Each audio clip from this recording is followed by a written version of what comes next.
resume to the normal very quickly. So I submit, President, that the first debate session ends.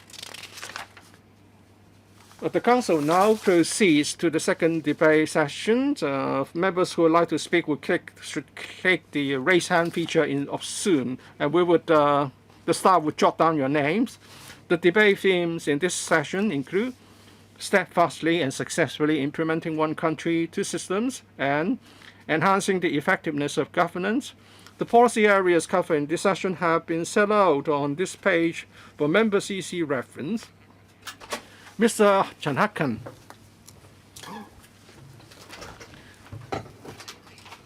Thank you, President.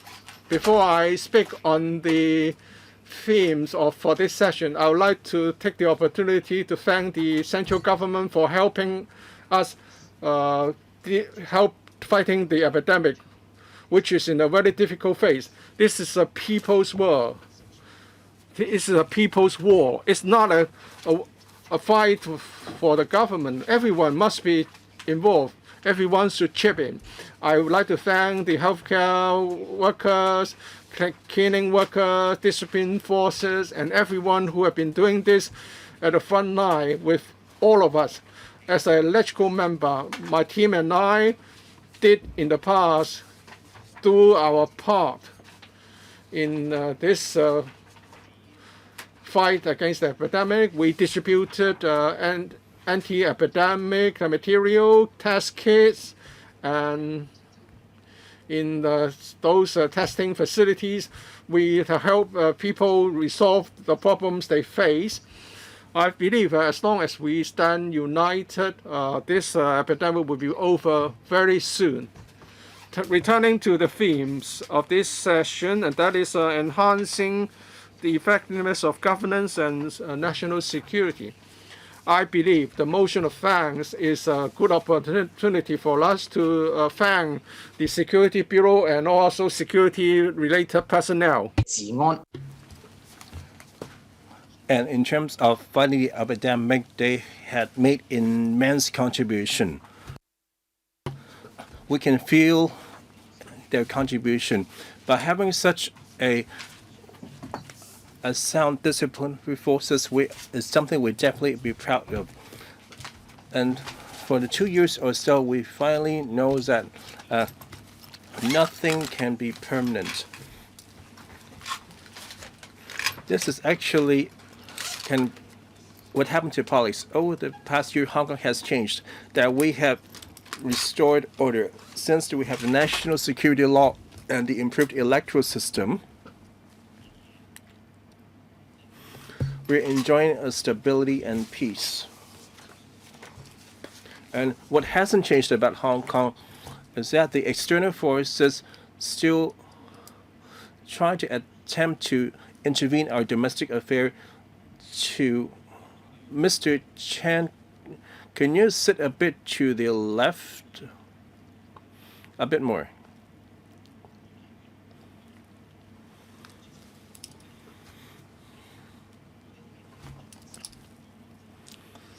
The European Parliament passed a resolution on the pretext of human rights and freedom to interfere into our internal affairs.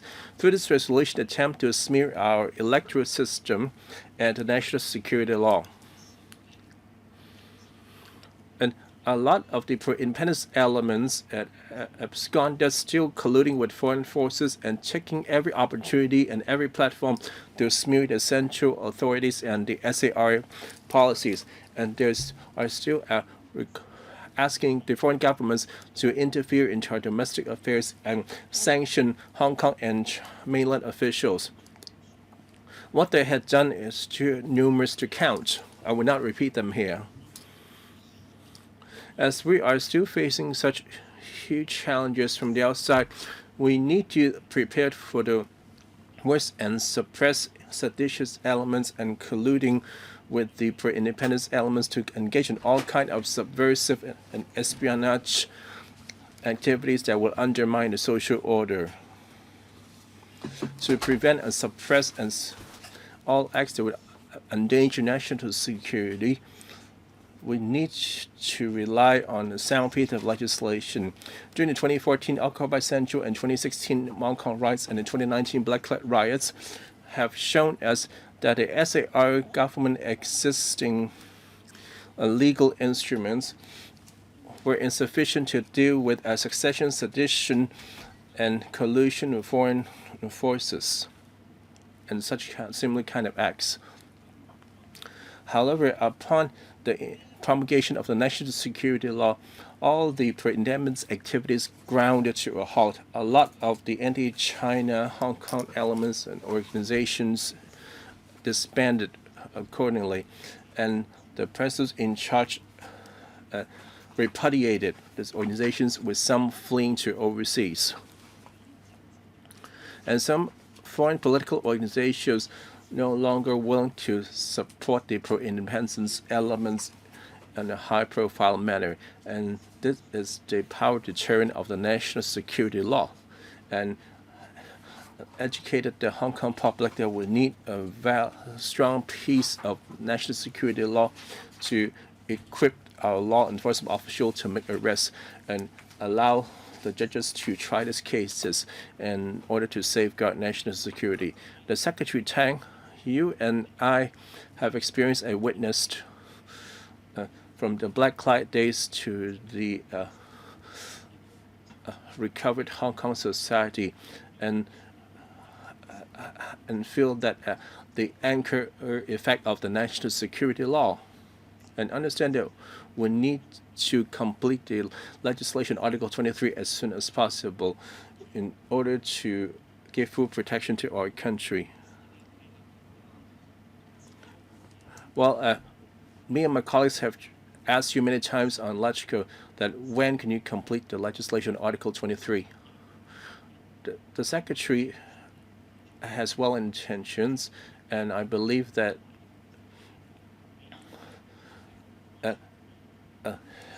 his plans are noble.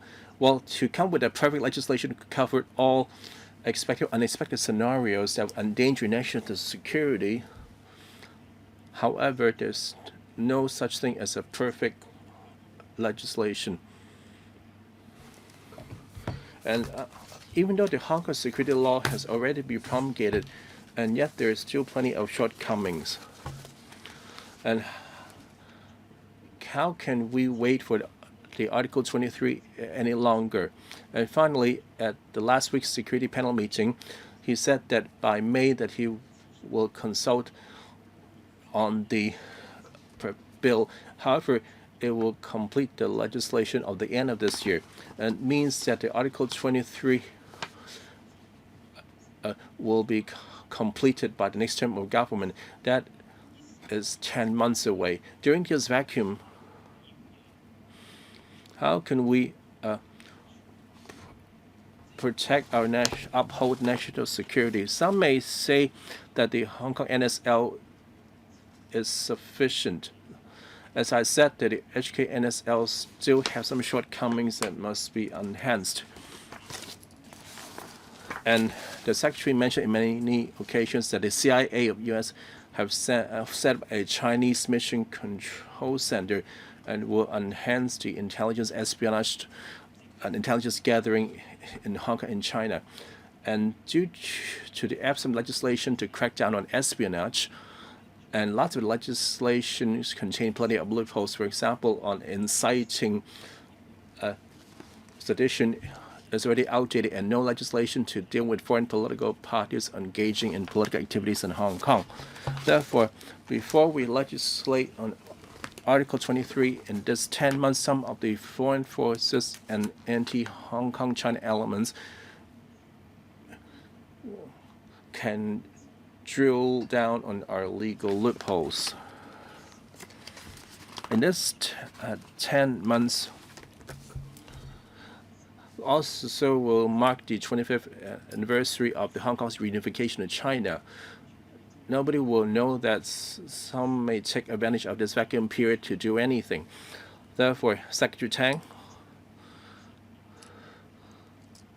well, it's a constitutional duty for this term of government to legislate on Article 23. Not only, it also meant to plug a vital and urgent move to plug legal loopholes. Secretary, I recalled that in last June 25th, you assumed office, and when this term government expired on June 30th, you had spent in the office for 1 year. For the last remaining months in office, I wonder if you can speed up the legislation on Article 23 to deliver on the promise of the central government. Well, the national security aside, I want to talk about the enhancing effectiveness of the governance. I would like to talk about the civil service reform. I know it's a complicated issue. I would like to cite 2 examples to officials and the public. Well, the public civil service is a key part of good governance in Hong Kong. However, there are still shortcomings within the system. However, we simply could not ignore the integrity and the diligence and their adherence to procedures. For over the past decade, I have frequent dealings with the civil servants. There's some of the civil servants lack the motivation to be proactive problem solvers. For example, if we see a tree about to fall that may hurt pedestrians, therefore we file a complaint with the department to take care of it. The first response of the civil service is not to protect public safety. I believe that a lot of colleagues may become familiar with it. Well, the first thing they care about is the location of the tree, whether it's under the LCSD or the FECD or private landowner or the lands department or under the highways department. Well, their starting point is not to solve the problem, but first to define who owns this tree. There's only one government. The public won't care which department is responsible for it. The mission is to remove the dangerous tree. We need to enhance the awareness of problem solving among civil servants. When it comes to land planning and housing supply, the problem is even more aggravated. I want to show you a photo. I wonder if you can see the photo. This is a Fanling North housing site. It was all known that the Fanling North development, the land resumption process started in 2019. This is a private residential project that started on 2019. And this leveled formed land parcel was resumed in 2019. And 2 years on, the private developer almost built to 20 or 30 stories, while the formed site for public housing next door is still lying idle. I'm not saying it's bad to follow the procedures. However, if we can streamline these procedures, this idle site can provide thousands or even 10,000 public housing units. This 10,000 units means quite a few tens of thousands of residents have a roof over their head. On how do we streamline the administrative procedures to address acute public malaise? That is something we need the civil service to resolve. President, I would like to take this opportunity in talking to the Secretary of Civil Service and the Secretary for Development, as they are now tasked with the 2 biggest issues within the civil service ranks. If the civil service developed awareness to proactively solve problems. I believe that the good governance and our governance efficiency can be enhanced. The development bureau under Secretary Michael Wong will determine our housing supply. If he can move quicker, then we can have more new housing quicker. I hope that the government can hear from us. I so submit. Thank you. Mr. Leung Yuk Wei.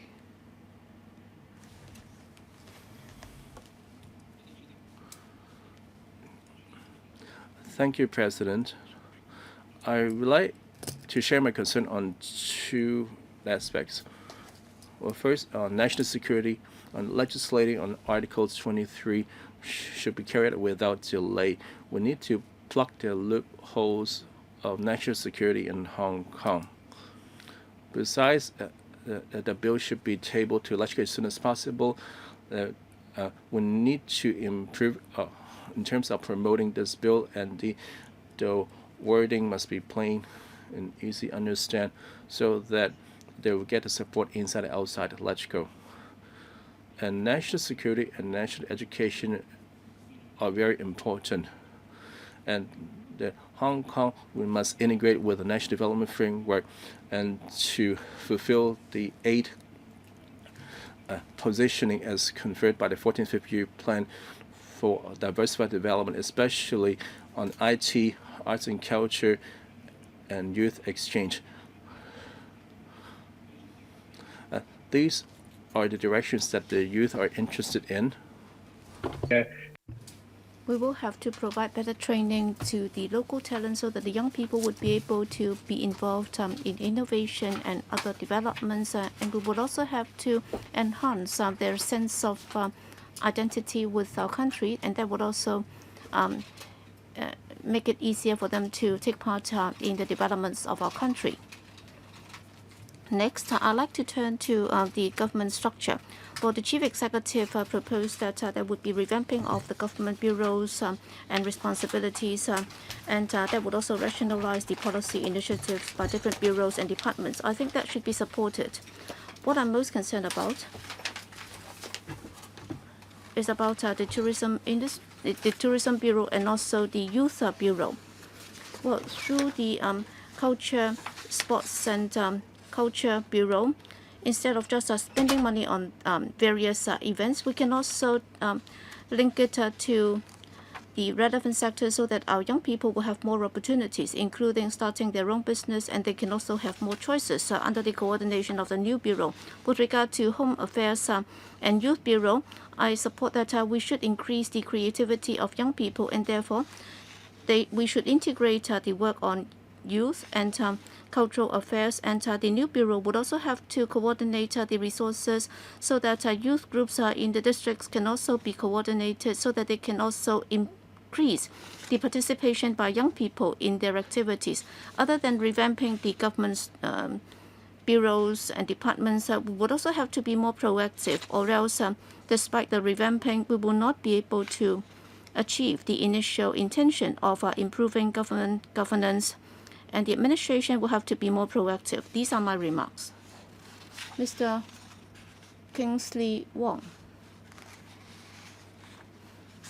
Thank you, President. I'll be speaking on promoting the good governance of the SAR government, and we should resolve some of the deep-rooted problems.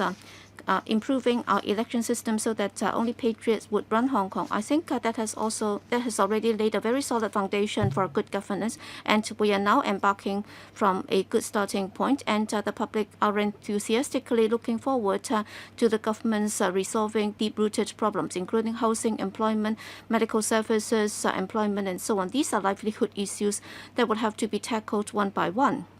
And I have 30 years of trade union experience, and I'm also from a grassroots family. I fully understand the needs of the general public, and also their aspiration and expectations are very simple. That is to have a good home to live, and also good job and a good family. And before then, we have polarization in a community, and very often people are not able to enjoy the fruits of our economic success, and the waiting time for public housing would be on average more than 5 years, and the longer the queue, the more frustration people will feel. And therefore, with the long working hours and the upward mobility would be limited, as we have heard. So even if you work very hard, you will not be able to get the equal share of your hard work. And therefore, medical services, poverty, and the number of grassroots families is growing, and that would only increase the deep-rooted problems in our society. In order to resolve these problems, we have to have an insistent government that would take people's livelihood and well-being as their top priority.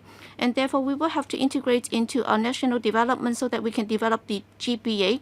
We have to increase housing and land supply and improve people's livelihood. We have to have plans, and these require specific measures so that Hong Kong people will be able to feel and share the success.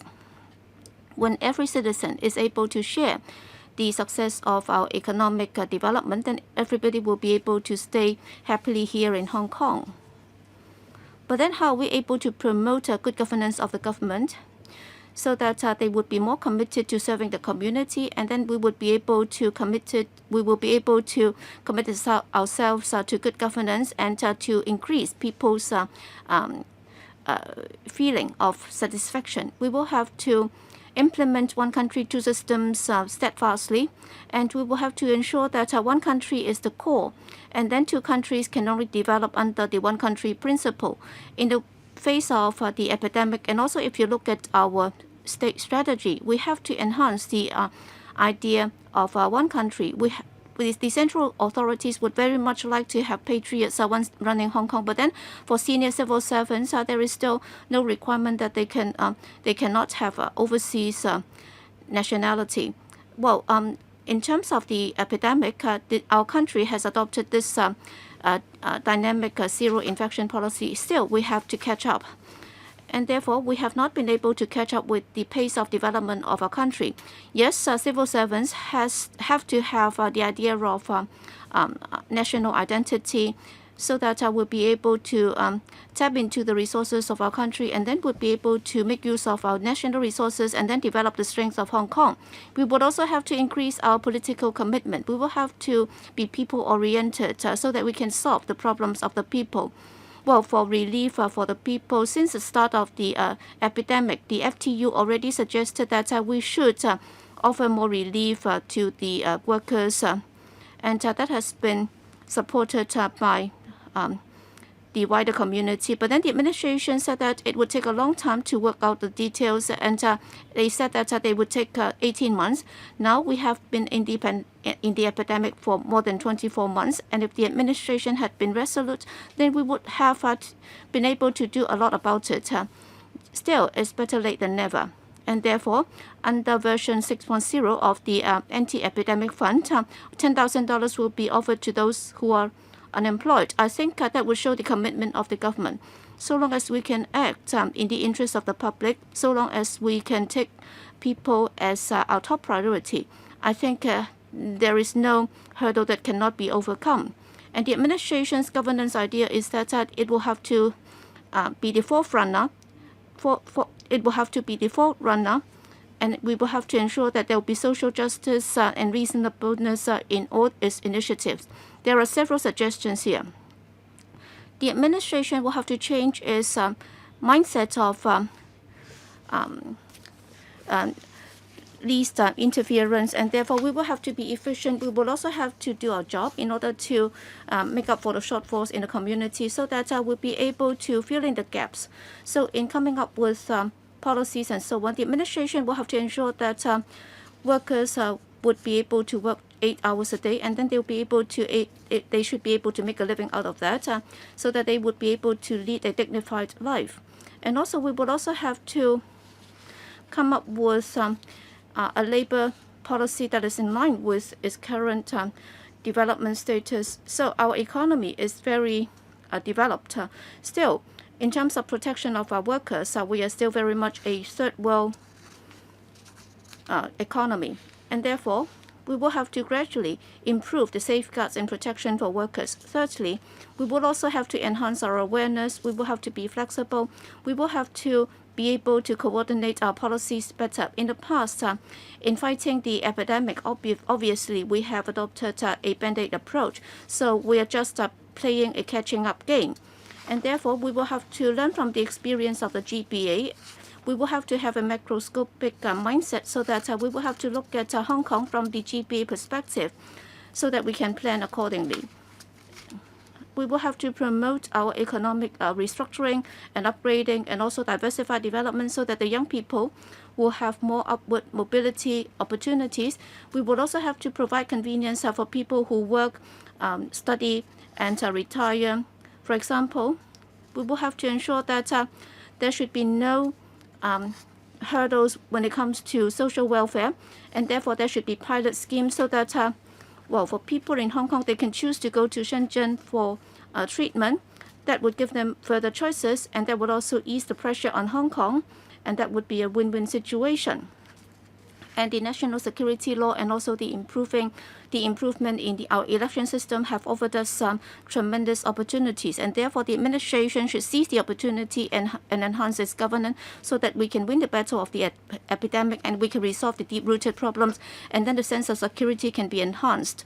The FTU is willing to work with all sectors of the community so that everybody can have an opportunity. Everybody will be able to stay happily in Hong Kong, and for those running business, they will be able to make money, and then for the middle class, they would also have further room for development. And then for workers, through their hard work, they would also be able to lead a dignified life, and that would promote the harmony in our society. And I think that is the earnest hope of the central authorities, and that's also the aspiration of the community. These are my remarks. I support the motion. Next, Mr. Hollis Cheung. Thank you, President. In this session, I'm going to talk about how we can improve our governance efficiency. In fact, in the latest policy address, the Chief Executive suggested that we should revamp our policy bureaus in order to enhance the efficiency and effectiveness of our government, and with the enactment of the national security law and with the implementation of the improved election system, there is no excuse that the SL government can use for not doing its job. What is facing us is that the administration will have to be able to do concrete things as to how it's going to go about this business. We will have to enhance our governance efficiency. And it's also about the work of the bureaus. Very often, we are lagging behind of the epidemic. For example, there is a shortage of meal boxes and also testing facilities and capacities to support those who have been confirmed positive. It shows that the SL government does have something to be desired when it comes to coordination. We don't want to see a situation whereby there would be a repeat of history like that happened in Kwai Chung Estate when it comes to clearing of garbage and so on. It gives people an impression there was a lack of coordination, and there was an overall lack of plan. There was a shortage of both manpower and resources, and we have not been able to tap into the pulse of the community. We didn't know what the public would need.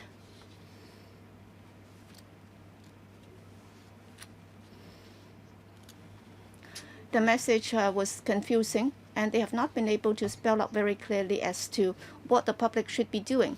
So all in all, President, I think the government's governance has some shortfalls, and therefore it requires improvement. Number one, in terms of the explanation of policies and communicating with the community, I think is grossly inadequate. I don't know why. Well, government officials are very eloquent, and our administrative officers are able to write very well, but then I don't know why when explaining policies very often their performance has been disappointing. So I'm sure many people would be nodding their heads when you put this to them. So it's like our national soccer team. All right, we have very good players, we have very good resources, we have all the backup facilities, but then when it comes to the actual game, it's always disappointing. Well, several years ago, when we amended the Fugitive Offenders Ordinance, in explaining its policies, the administration's shortfall was obvious for all to see. And when the SL government refuted the smearing articles from overseas media and in explaining our policies in papers and so on, it gives people an impression that there has been no improvement whatsoever. Just last week, I received some supporters' complaints. For example, the Singapore government has given a lot of messages to the community concerning how they are going to fight the epidemic. All right, there is this comparison saying that how come the Singaporean government has been able to do it so precisely and succinctly, and yet in our case, we have never been able to understand what the government is doing. All right, just yesterday when I watched the news on TV, there was an expert telling us that on dissemination of information on children's vaccination, Hong Kong's government and experts have not been able to do their job properly in the past. What has been most problematic is that before formulation of policies, has there been sufficient consultation with the community? Have they been able to feel the pulse of the community? It gives us the impression that very often these are ill-considered, not well thought through policies. So there were workers who had to have their meals at night on the streets, and also with the social distancing measures in place, what we are concerned about is that are we able to hold wedding ceremonies, and can that be done properly? Well, within a matter of 24 hours, the administration change is done 3 times. So people would be at a loss as to what to do, and that would only deal a blow to people's confidence on the government. 另外一點，我認為而家 And what is also lacking is the lack of coordination of different policy bureaus and different departments and the policies they implement. Therefore, people have this impression that the departments work on their own and do not interact. For example, when it comes to water seepage problems in buildings, well, it's a problem that has made many people angry. And in the Ombudsman's report, the government's performance has been severely criticized. And also, another example would be the home quarantine arrangement recently introduced. The Department of Health would like people to stay at home, but there's no medicine, no support, no follow-up service. There are many hotlines offered by the government. But when you call the hotline, the answer you get is that you use your common sense. And the hotline would not refer you to other service you need. So it is what we call coordination among government departments. According to the observatory, the coming weekend would usher in cold weather.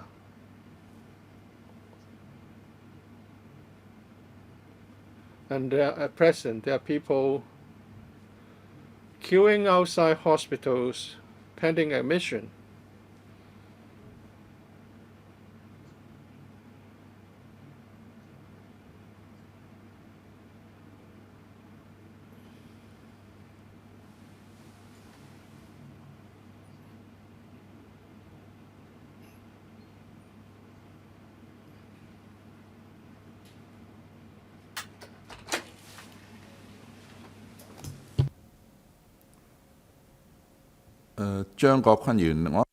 Mr. Zhang,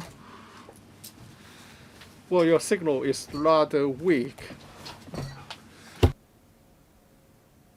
張國坤議員，我哋同你 We have lost you, Mr. Zhang.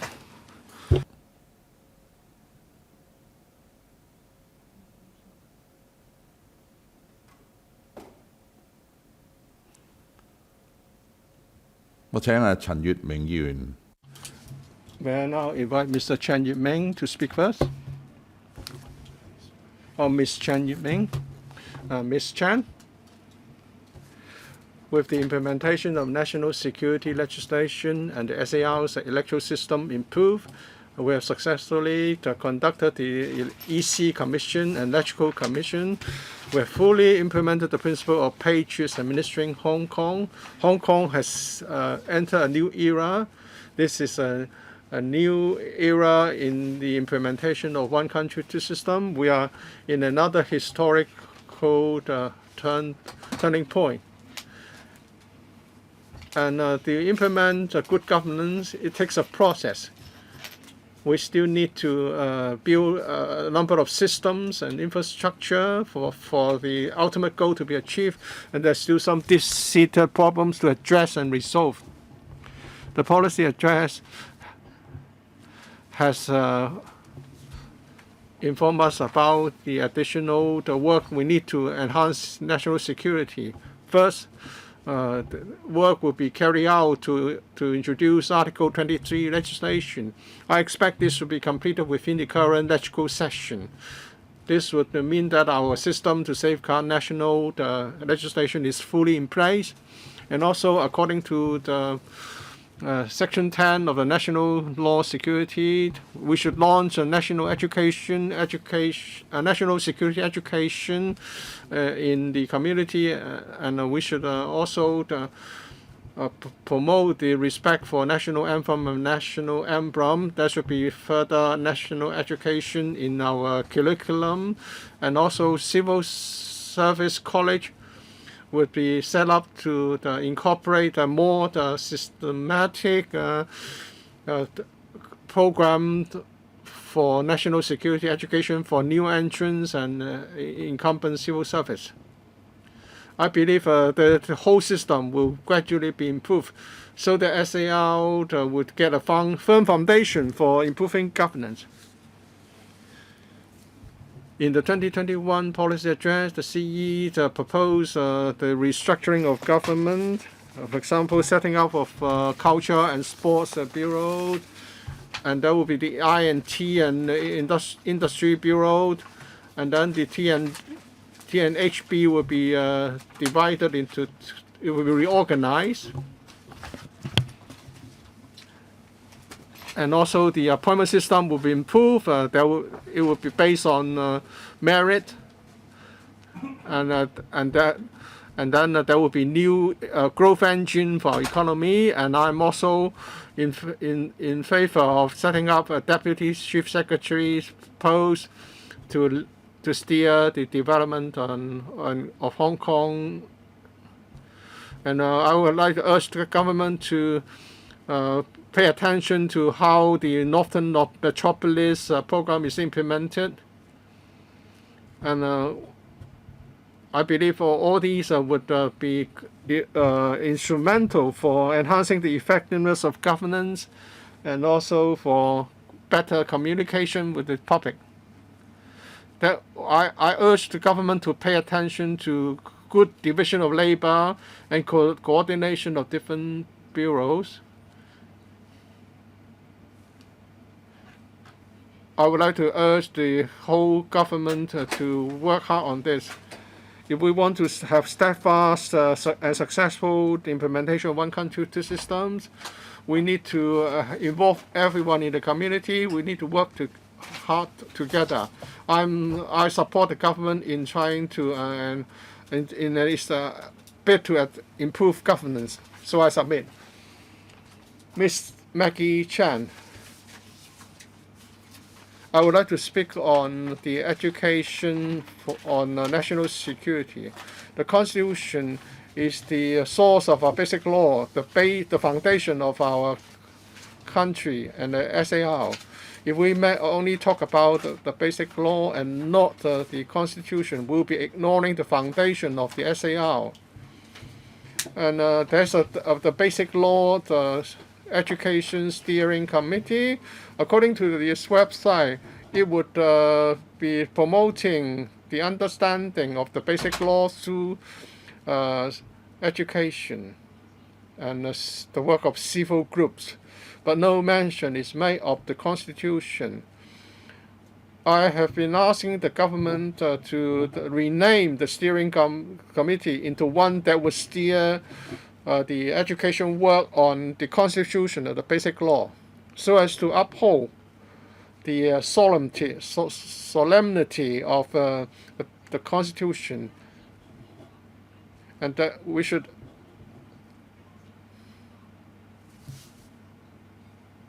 have a new post created, a commissioner to promote the education of the education and the Basic Law, and the director of broadcast should be a member of the steering committee, and this steering committee should prepare any reports for submission to the MPC Standing Commission. And also, we need to expand the definition of public officers. All the non-official members of advisory and statutory bodies, legal aid department, solicitors and barristers at law taking up legal work from the legal aid department should swear to bear allegiance to the Constitution and Basic Law, and we should not allow people with dual nationality to take up the task. And we also delete any reference to the law with respect to the sovereign or the queen in our laws. Mr. Chu Kok Keung.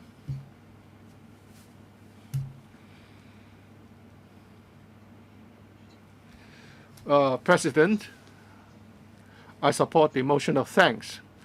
To ensure the steadfast and successful implementation of one country, two systems, it's important we do a good job in education. The policy address says that we should enhance the national security education in schools so that all stakeholders will have better understanding.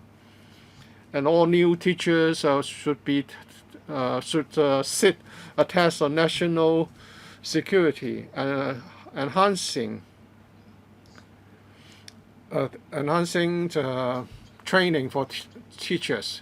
If we have good national education courses, national security can be enhanced.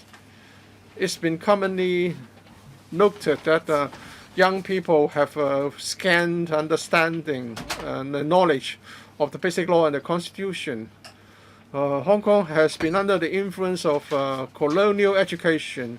We did not pay sufficient attention to national education.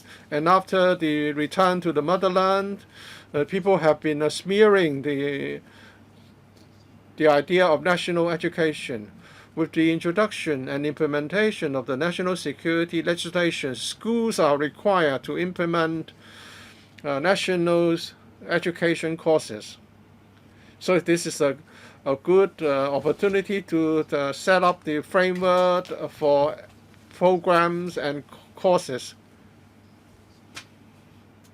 According to some colleagues in the education field, they do not have sufficient teaching material, so it makes instruction on national education much more difficult than it should be.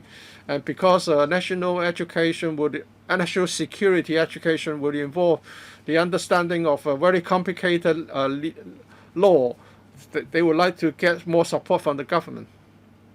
As for what we should do in national education, I have a few suggestions. We should have a dedicated officer on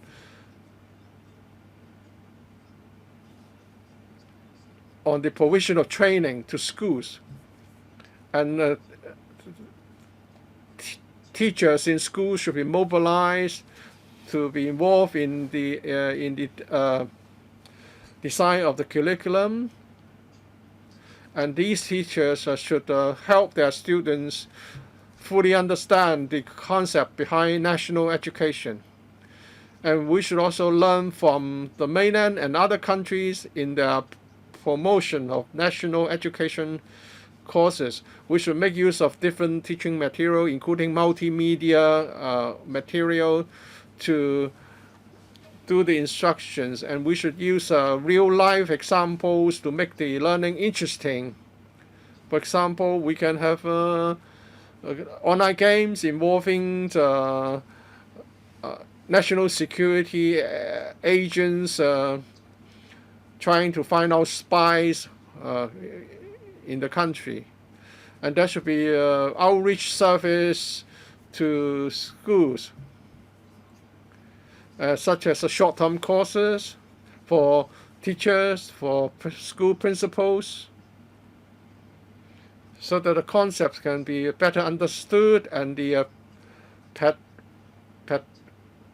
pedagogy can be further enhanced. And there should be tours organized to both the mainland and in various parts of Hong Kong which are related to national education, so as to deepen the understanding.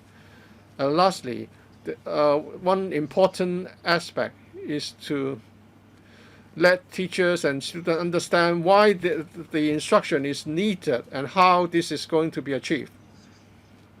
If the teachers and students do not understand that there is a national security risk, for example, the infiltration, subversion risks of the regime of our country, then the education will be ineffective.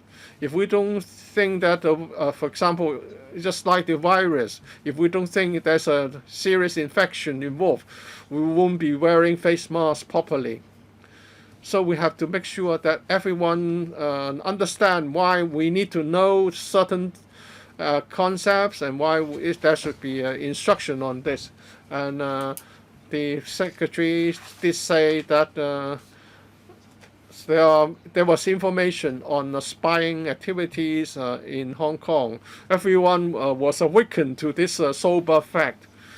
The government should do open publication, disclose more cases of these risks and these cases, so that people understand the information more fully and everyone understand that this is important, and therefore the stakeholders will understand national education more. So I submit. Mr. Dominic Lee. Thank you, President. One country system, in order to be steadfast and successful in enhancing our governance effectiveness, just rely on principal officials is not enough. For example, the policy address advocacies rely on the civil servants to execute before turning into reality. Currently, in the civil service establishment, whether for their pay and their positions are very much based on seniority. And unless they engage in serious offenses, they will never be terminated. And due to this culture, led to the appearance of risk averse among civil servants. And just this Sunday, the whole Admiralty and the Central were teeming with domestic helpers singing and eating and dancing. And where was these FEHD officers? Is the police the only one working these days? The appointment and the promotion of civil servants responsible by the Civil Service Bureau. Even though a civil servant had done something that gone against his policy bureau, the political appointed officials could not give out its sanctions. With the promulgation of the NSL and the oath-taking requirement, basically we have resolved the problems of civil service silent disobedience. This is simply too naive. Take middle last year, for example, that the government mandated the use of Leave Home Safe app in government buildings. On the first day, 5 persons, including civil servants and subcontractors, arrested for using fake Leave Home Safe app. Well, the NSL managed to sweep the problem under the carpet to deter silent disobedience and rectify the risk-averse culture of civil service, we need to reform the civil service ranks so that establishment can achieve full accountability. And last year, a policy address the Chief Executive offered some hints. It came to review the selection and appointment of senior civil service, including to review and consider on the ranks that be considered for promotion in order to promote the most qualified candidates. However, this proposal is not quick enough nor targeted enough. Such proposal simply are expanding the ranks to be promoted to senior ranks. But why is our promotion mechanism need to impose such a restriction? For such a brilliant candidate, even he's of a lower rank, can't we just promote it to the right of a psychological? We could not have any limitations on the age and experience. Second, the proposal and policy address only addresses the selection and appointment, but fail to review the termination of civil servants. Are they trying to cover among themselves? If it's hard to lay up a staff in a company, do you expect the staff to listen to the employer? Therefore, they would just do as little as possible. We need to reform our civil service promotion and termination mechanism. Well, the political appointed officials can have a say in recruiting, appointing, and terminating civil servants. Besides an in-service recruitment, we should allow open recruitment for all positions. Well, recently, Secretary Ned mentioned that the open recruitment for the head of a civil college is a good start. Any appointment and promotion should not just so that a candidate experience enough or whether in the right grade. It should all based on performance. And finally, we should streamline the termination, that we should kick out the lazy civil servants. I understand that there are a lot of diligent civil servants. Take the Sha Tin district officer and his team in terms of fighting epidemic and liaising with the public has done a very good job. However, the other government departments were appalling. However, I will not name them here. I hope the government can consider our suggestion and take drastic measures to overhaul the civil service establishment and to combat civil disobedience and rectify the risk-averse culture. I so submit. Mr. Chen Siu-Hong. Thank you, Mr. President. Since the Hong Kong reunification to China, Hong Kong experienced multiple ups and downs, especially the 2019 Black Club riots and the 5th wave of COVID onslaught. However, each time our motherland offered its timely assistance and help us to weather such storms. Since the 5th wave outbreak, the central government not only instructed that it will cater to every Hong Kong demand and promised to request and rapidly mobilize resources and manpower to support and guide our anti-epidemic efforts. This demonstrated the strength of the one country, two system. With the depth implementation of the NSL and the improved electoral system, and Hong Kong has changed from chaos to order to prosperity. In fact, one country and two system not only makes sense and can go a long way. Under the improved electoral system, I ran in the first legislative election to fulfill this ambitious goal of patriots administrating Hong Kong. In the past, the filibustering and mutual destruction by the opposition can not only disrupted the executive and legislature relations and also scatter economic development and prevent a lot of the pro-livelihood policies from being passed. The improved electoral system bring a new era of good governance and administration. We don't have any more excuse to drag our feet. On enhancing the governance efficiency, just now my colleagues before me have spoken Currently, the governance level of the government has plenty of room for improvement.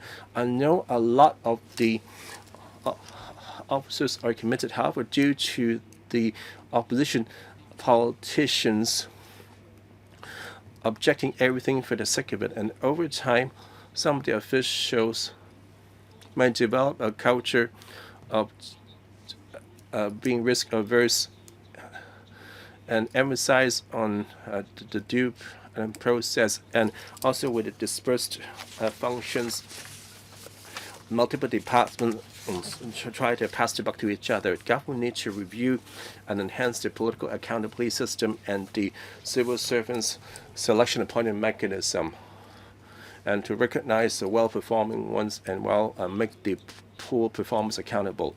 We'll need to reward the good and punish the bad. And cross-interdepartmental coordination mechanism is important. I hope when the government formulating its policies can do more consultation and door explanation and consider from the stakeholder perspective. I know a lot of public officers are willing to liaise with the public and let's go. And some public officials gives the impression of trying to beat around the bush. Through candid communication, then there will be meaningful interaction between the legislature and the executive. As legislative members, besides providing public feedback, and we should also give good advice on governance. Under the new electoral system, the executive and legislature relations should turn a new page. Public officials and legislative members can only have a check and balances, and will also work together. And we should do more constructive things to respond to public aspirations. And we should run towards the same goal to make up for the lost time and also to regain the luster at the Proud Orient. I so submit. Ms. Nixie Lam.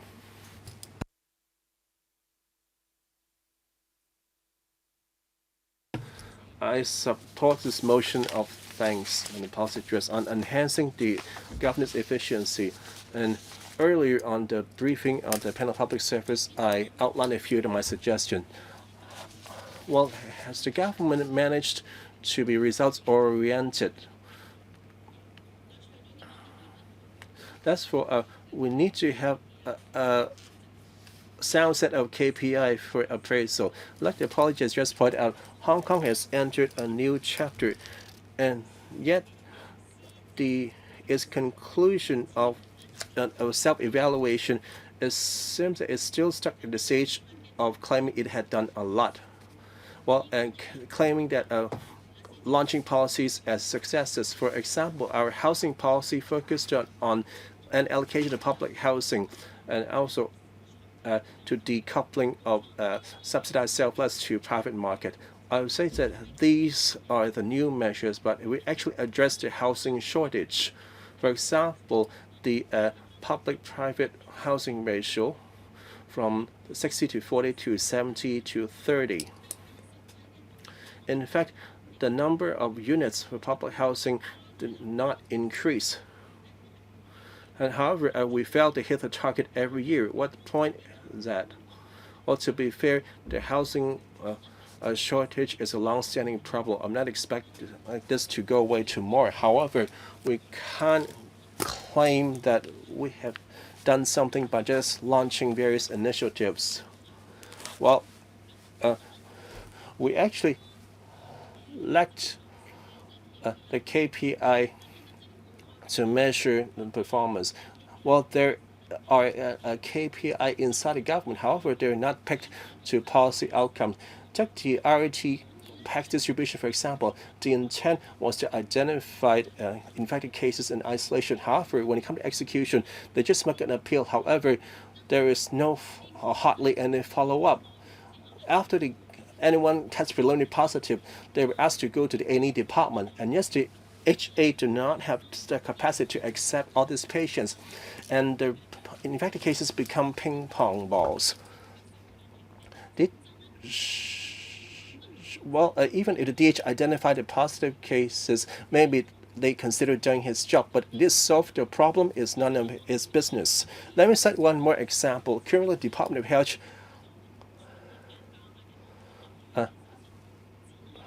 it would have KPI of launching investigation, 24 hours of reporting. However, they only measure the speed of launching investigation, but not the way it conclude investigation. The Shanghai government mandated you need to complete the investigation within 4 hours, and within 24 hours we have to complete the testing, and also have separate KPIs for isolation. And it's hard to compare Hong Kong and Shanghai this way. However, we always should learn from the good practices. By setting the APIs must be packed to the outcome, otherwise it's all pointless. Besides the KPI, I wanted to talk about the e-government. And for the or smart government initiatives is currently under the smart city initiatives and one of the applicable areas. However, these are all haphazard measures and with very abstract directions but no coordinated blueprint. This is not satisfactory. Looking at the mainland, currently the NDRC launched a planning for the digitization of e-government. It have various initiatives and come up with a comprehensive planning for e-government. It seems that the Smart City Blueprint of 2.0 simply mentioned that e-government as one of the 6 big projects. Suggested it would make reference to the mainland, especially on the develop and come up with a detailed planning and a timetable. President, if we were to effectively introduce or roll out digital government, we will have to do it in a centralized manner. Currently, we are only relying on the efficiency unit and also the GCICO to promote it, and therefore the effectiveness is limited, and therefore we have to have a high-level team to roll out the work. For example, the chief executive should be chairing the steering committee so that digital government should be singled out as one of the highlights of the government's tasks, and the CE should personally coordinate the work. And we should also have a more specific performance indicator so that the public would be able to monitor the performance of the government. As to how we're going to monitor the performance, I think the public's feelings would be the most important thing. For people who have been to both sides of the boundary, I've asked them to share their experience, and often they said that they would be told that there would be one-stop service, so that they would only be required to go to the government's offices once, so that whatever application that they would be making, then they would only be required to go there once. And therefore, the KPI for Hong Kong should be targeted at the same thing. That is, there should be one-stop service wherever possible. And therefore, if the government is to do a good job, then we will have to rely heavily on our civil service, and they will have to catch up with time, and therefore we will have to enhance the awareness so that they will be trained and updated on the latest IT developments, and their mindset should also change. For example, they would also have to be able to analyze the data, and also the data analysis and so on would also have to be upgraded so that their IT EQ can also be enhanced. The beauty of a digital government is not just about convenience to the public. It's also going to improve the efficiency of the government. Well, under the 14th Five-Year Plan, they also talk about improving government's efficiency, and therefore we will have to digitize the government so that we'll be able to support interdepartmental work efficiency, so that the use of data would be more efficient, and there should also be more sharing of information and transfer of information. And we would also be able to come up with infrastructure for data use, and that would also have to be integrated with business systems and so on, so that they'd be able to share the information more effectively. But then, how has Hong Kong done in that regard? If you look at how we fight the epidemic, apparently there has been very little coordination amongst departments, and they would just be working on their own area. and therefore communication has not been very effective. For example, when do you have to use the Leave Home Safe map when you go into shopping centers and so on? It takes them several days, and therefore many people are at a loss. And if the government has been able to do a good job in terms of digital government, then they'll be able to disseminate the information very promptly. And if they are able to work in a coordinated manner, then as soon as the department receives an inquiry, then they'll be able to make use of the same information system, and then they'll be able to issue a forewarning to the department concerned so that they'd be able to make a clarification promptly, and that would also reduce the situation whereby there would be confusion in a community. And improving governance is also a very important part, and district administration is part of it. It's not just about administration, it's also a political issue, whether or not we are talking about social chaos or other crises. We will need to have an effective district system to ensure that government policies can be implemented at all levels. Given the current epidemic, I think it's a very good example. We need to mobilize the entire community so that all the resources can be put together, and volunteers can also be mobilized so that they be able to provide concrete support in order to cope with the epidemic effectively. I think the most important part of district administration is that the administration must set up a very effective district network so that we'll be able to connect with different social groups and also district organizations, so that we'll be able to make use of our district committees and also fight crime committees and so on, and area committees, so that there would be mutual trust and partnership, so that as soon as there is a call, everybody will be mobilized. The administration must be prepared to decentralize the power so that for healthcare, recreation, and so on, district organizations can take up a bigger role. And the administration could also explore the possibility of reforming district administration in order to tie in with these targets. For example, the CS for administration will be the leader of this. And then for district administration and also the bureaucracy could also be incorporated into the political appointment system, so that that would provide better support to the district officials, so that the work will be more effective, and that would also help with the government's district administration support. And district administration will also be able to nurture talents for the government, so that these talents will be able to serve in a community that they are familiar with. And then they can also take that as a starting point, so that our young people will be able to seize the opportunity, and then they will learn about government's operation, and that would also increase the pool of talents for the government. And in the coming Sunday, temperature will drop to about 10 degrees Celsius, and therefore for people who have to wait outside for testing, many people will suffer, and therefore we will have to have centers set up in different locations in order to help the people, in particular for parents with children. So please be passionate, please be compassionate. Don't ask people to queue up outside.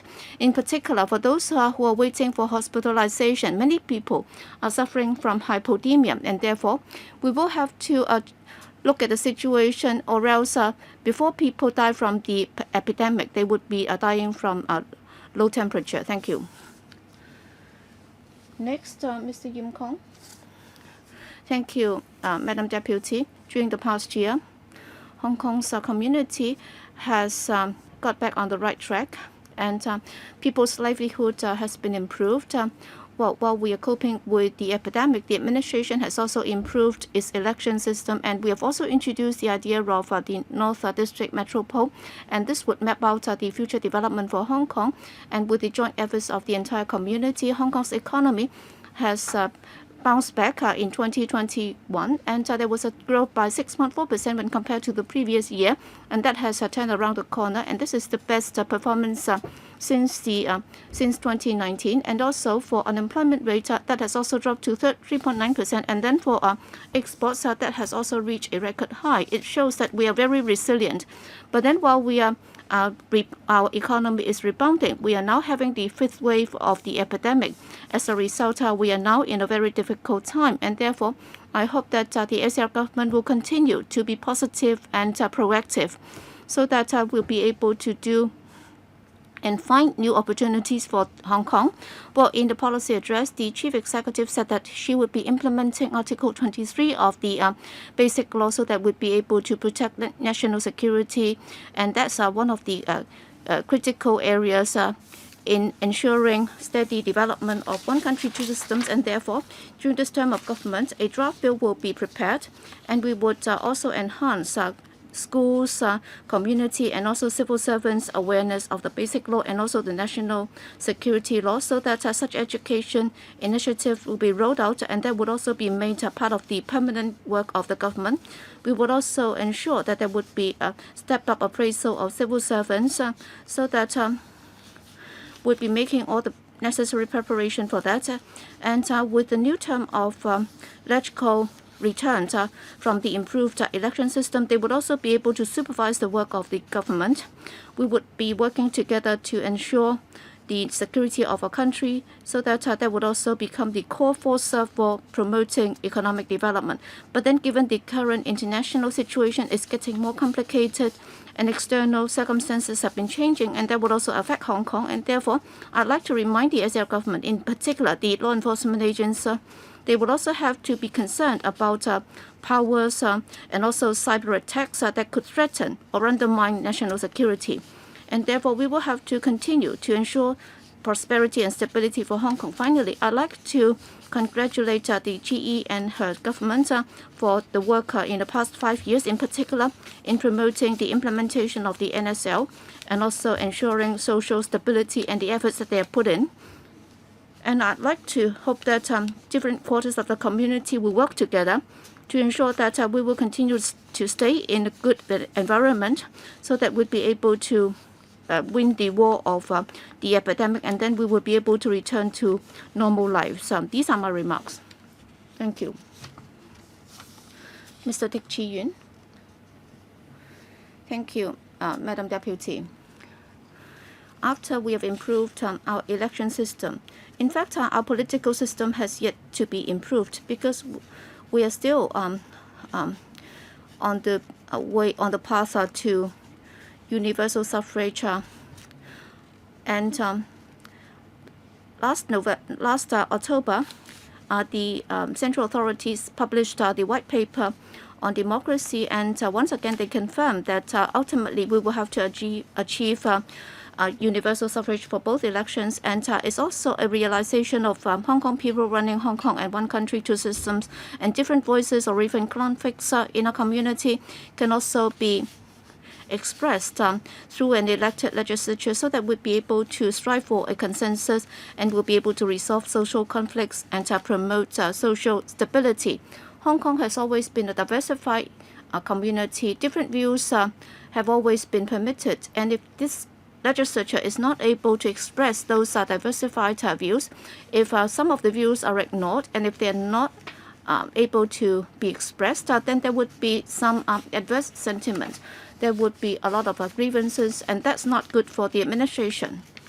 Well, different voices would represent different groups' interests and comments and views, and the government's governance can be improved through communicating with this council, so that it can listen to the voices of the community, and then they would not be detached from the reality. And if the administration is able to do its job, then we can move forward. Well, for those for the chief executive return via direct election, because he or she will have the mandate of the public, and then he or she will be able to promote the steady development of the community, and that would also help stabilize the relationship between the executive and the legislature, and that would make governance a lot smoother. Hong Kong is an international city, it's an international financial center, and it's also beneficial for the flow of capital in and out of Hong Kong, and that would also help our country to go international. Hong Kong has a familiar system to the international community. That's the reason why we have been able to become the international financial center. It's not a question of capital, but the fact that Hong Kong has an internationally recognized system in place, and also all the rule of law and also freedoms that will support the system. That's the reason why it takes, and that has to do with democracy and political system. The international community would like to see a Hong Kong that can realize all those values, And they would also need a Hong Kong that is supported and recognized by our motherland, because they would need Hong Kong to become a window that can connect with China. Without the trust and support of China, Hong Kong's window will be less attractive. That's the reason why the international community would have this expectation on Hong Kong. With the central authorities' trust and support, which can also realize international values. That's the content or the substance of one country, two systems. And therefore, with the central authorities' trust and support, they would also have to accept the fact that Hong Kong will have to accept the interest and also the sovereignty of China. This is not an economic task, it's also a political task. And therefore, Hong Kong has become a very important stakeholder of political development, and due universal suffrage would also confirm the sovereignty of China. It's not just something that we can only have Hong Kong without our sovereign power. In fact, the central authorities have never talked about changing that commitment. So the due universal suffrage has been confirmed under the 831 decision, and that shows that Hong Kong is also an important stakeholder. And that's the first step towards due universal suffrage. That's why we are of the view that moving towards due universal suffrage, it would require political reforms. That is something that cannot be avoided by the next term of government, and we would also have to make the necessary preparation for that. These are my remarks. Mr. Kenneth Ford. Madam Deputy, well, confidence in the cultural sense is important in enhancing China's soft power, and it's also an important strategical thinking to depict a good picture for China. And we should make use of our unique advantage as a place where East and West meet. First of all, I thank the country for recognizing Hong Kong's special role in the cultural exchange between China and the rest of the world. And we are going to enhance our infrastructure to enhance cultural exchanges, make the best use of technology, and nurture talent. I'm grateful that all these are mentioned in the policy address. But I believe if we want to make cultural matters an industry, well, we must establish a hub for cultural exchange in Hong Kong. And according to the mainland officials speaking on this, we should have the necessary infrastructure. So I'm more in favor of the policy address proposal to have the culture and tourism bureaus established within the government's structure. The C said that this new bureau would subsume the three portfolios under the HAB and the CDB. But I believe a different bureau should have a different portfolio vis-a-vis what functions other bureaus have been doing. Now, I hope the government would consult the stakeholders and sort things out. Hong Kong urgently needs an brand new cultural development blueprint. The last review, the series review, was conducted some 22 years ago. The Cultural Commission was set up as a result. But we are disappointed about how the policies have been implemented. To tie with the national program and also to mark the 25th anniversary of Hong Kong's return to China, we should do things quickly. We should consult the stakeholders and reset our the objective in cultural development so as to do away with the outdated ideas. At the ITB panel meeting, I asked the secretary whether the new bureau would also take up the responsibility on broadcasting. The Secretary said this is not the idea at the moment. Well, actually, the media plays an important role in cultural development. And if broadcasting is not part of the portfolio of the new bureau, then I hope the government would review the broadcasting ordinance to see how broadcasting can play a bigger role in assisting the development of a cultural portfolio. I've been informed by the industries that when they want to apply for a PPEI license, places of public entertainment or licenses, it's a very cumbersome procedure. According to Section 3B of the ordinance, this is the portfolio under the HAB, but the licensing is processed by the FEHD. So it seems that there is a discordance in the allocation of duties. So I hope under the new bureau this can be streamlined, and one particular department should be in charge of all. Under the joint liaison group with the Hong Kong and Guangdong, more items on cultural development should be taken on board so that Hong Kong can be better integrated into the development of the Greater Bay Area. As for our Hong Kong ETOs, there should be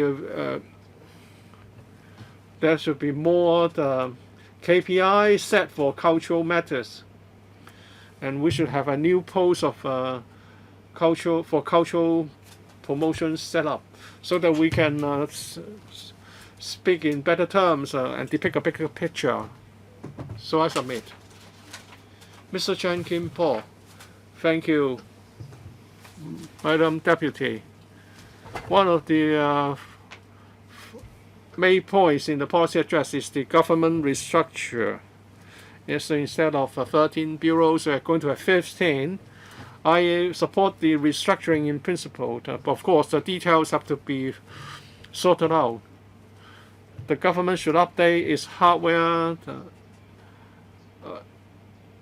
as we move along, but we also need the quality talent to provide the service. I believe with the improvement to the electoral system, talents are more willing to serve in the government. But some of the officials are still harboring the outdated concept of doing less means less responsibility and fewer mistakes. I believe officials should try to be innovative, and there should be a reform, comprehensive reform. And if officials can really perform and achieve actual results, their work will certainly be appreciated. And we should also promote a culture of acting proactively in discharging functions of the government. I believe the Policy and Innovation Coordination Office has a role to play, but we need to reform. There are so many new programs, Northern Metropolis and integration into the National Development Program, due economic circulation, etc. We need a think tank because a lot of opinion polls will be needed to grasp the pulse of the public. Our country has been very successful in planning and visionary in thinking. For example, we have the National Development Reform Commission. Hong Kong may not need such a big organization like NDRC, but we need a think tank to understand public views and to coordinate our work with the Guangdong authorities. With the new era in Hong Kong, we need to do more along this line. As for Executive-Legislature Relationship with Patriot administering Hong Kong, the relation between the two should not be an adversarial one, and at present the government would consult widely before policy is formulated. After policy is set, then government would do the research internally. The participation for outsiders is very limited. This has been the tradition dating back many years. Policy formulation should be reinvented, which should allow more participation. Of course, officials understand policy formulation more, but LegCo members understand public views more. So the study should allow the participation by LegCo members to ensure that the policy is well funded. Thank you. Mrs. Regina Yip. Mrs. Regina Yip. 開咗咪未咧？葉劉淑儀。Is your mic on? Oh yeah, just switch it on. Thank you, Madam Deputy. I have 2 minutes, but I want to say something about steadfastly and successfully implementing one country, two systems, and whether the restructuring of government is warranted. In 2011, we mentioned the same proposal, and the then CE, Mr. C.Y. Leung, accepted our proposals, but as you understand it, it was opposed by the opposition camp members, so it fell through. I think it's a consensus in this council that we should split the THB, and it's a good idea to have the Cultural, Sports and Tourism Bureau. So I don't think there will be major problems when these proposals are submitted for discussion, and no one would say that this term government is trying to outstage or preempt the next term. But I think the government should do away with this psychological block, and that is that they don't think that the mainland practices and policies are accepted to Hong Kong, and they have some half-baked ideas about Western or Western concepts such as privacy, and this is not conducive to our integration into the national development program. We're talking about the main programs, the overall framework. We're not talking about copying what the mainland has been doing, and it's not possible in some cases. But if we do not move along the national development program's direction, it's difficult to maintain the one country, two systems. So the future officials should do away with this mental resistance to innovations, saying that some ideas and concepts may not be acceptable here, so that we can better be integrated into the national program. My time is limited, so I submit. Mr. Duncan Chiu, Madam Deputy, on enhancing the effectiveness of governance, I agree with what other members have said, especially Mr. Chan Siu Keung and Mr. Nick C. Lam, concerning the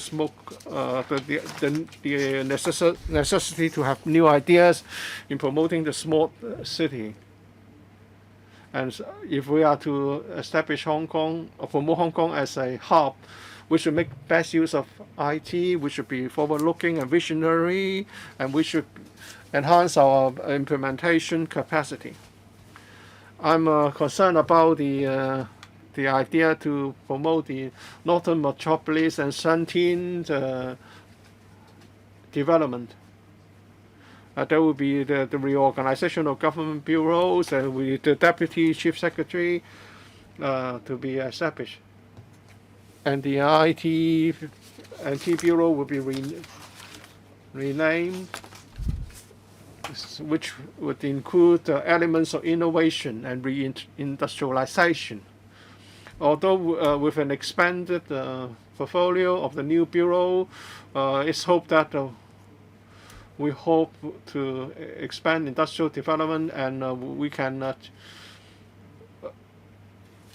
move up the scale of innovation and technology. But actually, many matters such as the idea of promoting a smart city and involving in different bureaus in innovative service for the public, using IT.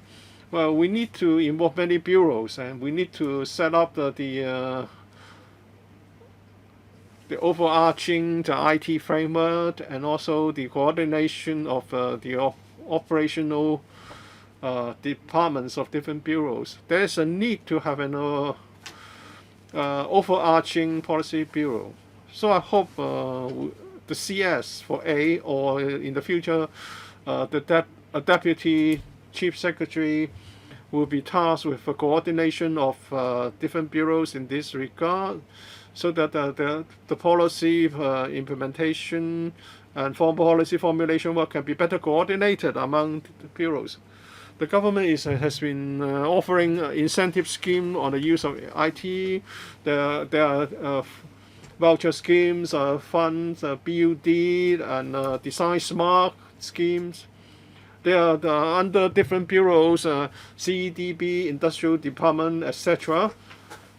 With the reorganization of the IT and Innovation bureaus, so these funding schemes should be reassigned, and also the vetting and approval procedure should be revised, because many people think that the processing time required is really long, and these procedures should be streamlined.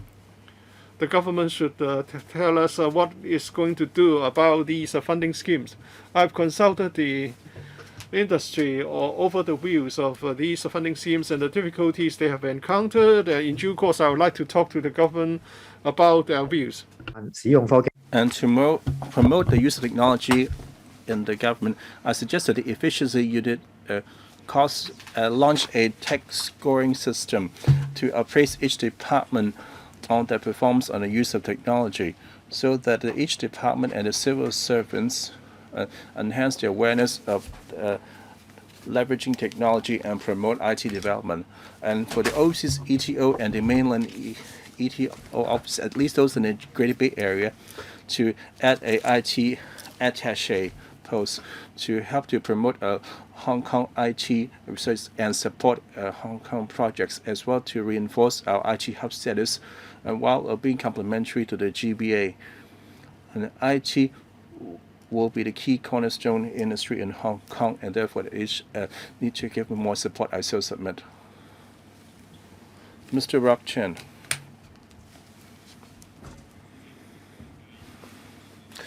Well, the last policy address of this term of government comes with a historical context. After 2019 Blacklight riots, the central government decisively come with a national security law and improved our electoral system and implement the principle of patriots administering Hong Kong, and which returned this term of LegCo, like the other 89 LegCo members under the new system, which have brought in a high-quality democratic election and become LegCo members. After 2019 social upheavals, I believe that we all treasure this hard-won peace. I believe that each member hope to implement our election manifesto, which is to promote a good governance and administration, and while focusing on the economy and improving people's livelihood, to achieve reunification of hearts. In this context, protecting national security and our prosperity is one of the key tasks of this term of LegCo. The Security Secretary mentioned that it will kickstart consultation on Article 23 legislation. The DAB support this legislation to protect national security and help the network security and cracking down on fake news. These such acts that will endanger national security can introduce bill to legislate soon. I noticed that the CE in the PA hoped that it could break all the old straitjacket and coming up with the Northern Metropolis strategy. This upended the mindset and mentality of the civil service. This breakthrough should be commended. This address also mentioned under the 14th Five-Year Plan the roles Hong Kong should play in utilizing what the country needs and what Hong Kong is good at should be the major direction of Hong Kong. The CE also proposed that the new term of government should be restructured. I fully support her idea. On one hand, it will help to add a clearer work division among bureaus and closer to the public sentiment, and also take the chance to review the pros and cons of small government and determine the role of the government in society as a whole. And this year marks the reunification of Hong Kong to the motherland. I believe that later this year, when the pandemic is under control, there are plenty of festivities and celebrations. And I can invite that the Winter Olympics medalists to Hong Kong. I hope that in these celebrations, they should incorporate the elements of knowing more about our country and embracing the Greater Bay Area, so that the residents, especially the younger generation, can take part in various activities and develop their sense of national identity. I so submit. Mr. Chen Yong. Thank you, Deputy. I would like to speak about the constitution system. Will help to achieve good governance and administration.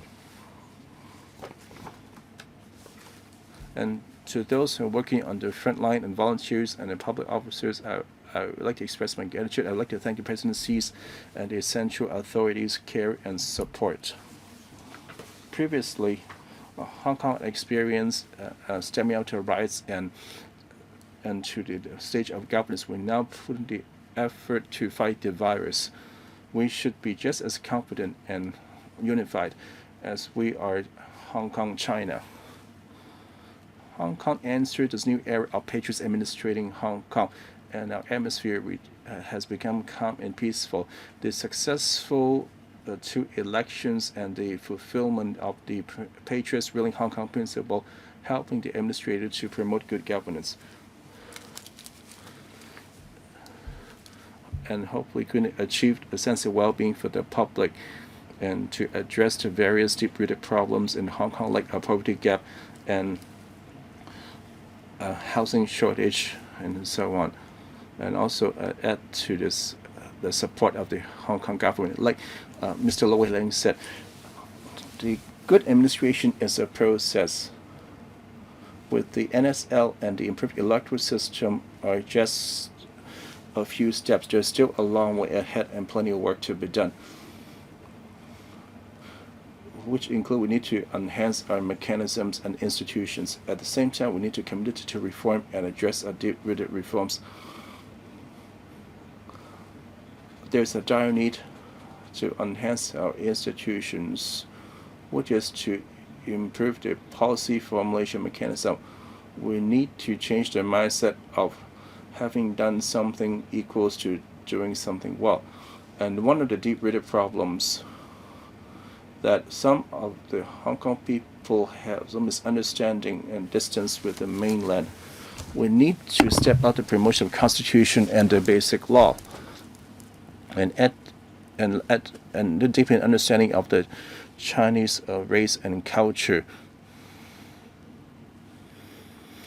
Even though the policy address touches on all the aspects, however, these are very shallow. There's no large-scale measures. And Hong Kong had been heavily politicized, and any grand ambitions were derailed by the opposition camp. The SAR government had long been in the play on the defensive. After improving our electoral system and by kicking out the subversive elements and the pro-independence elements out of our political system, the SL government once again can regain its leadership. And some of the livelihood issues, for example, allowing overseas doctors to practice in Hong Kong or municipal waste charging, can be launched right away. Even though this is the last policy address under the current administration, and yet the CE still wants to launch some long-term projects like the Northern Metropolis. It shows that our officials are once again become more ambitious. However, having launched new measure does not equate to success, and we also need the cooperation of the bureaucrats. They can't just walk the walk, they have to walk the talk and do it well. The government should need to, some of the mishaps in front of the epidemic are such examples of not caring for the KPIs. Well, I've been working and interacting with lots of civil servants and public officers. Most of them are very diligent and responsible. But why the policies have often been criticized as detached from reality and failed to play out as intent?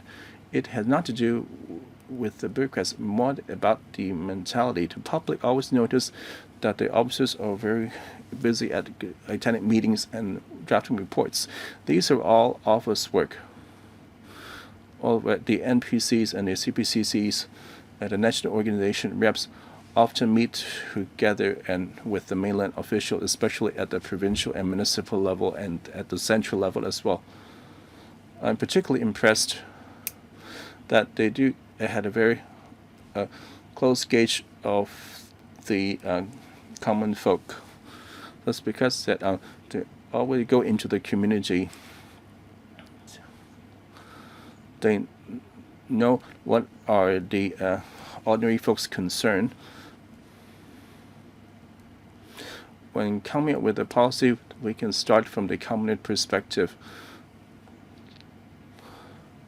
There will be a less hurdle, but with better results. That would help the policy to be grounded in reality and reduce bureaucratism. I hope that all SR officials should go visit the community more. It's not just limited to the political appointed officials. The mid-level civil servants and every one of them should go into the community, as they all help to draft all these policies in order to minimize the adverse impacts of the public. For example, leave home safe requirement for municipal markets. If you know that the elderly don't know how to use a smartphone or don't even know what a QR code is, you should just try that out in a few markets first, and there will not be any ensuing chaos. Under the new era, we have the right conditions to be executive-led government.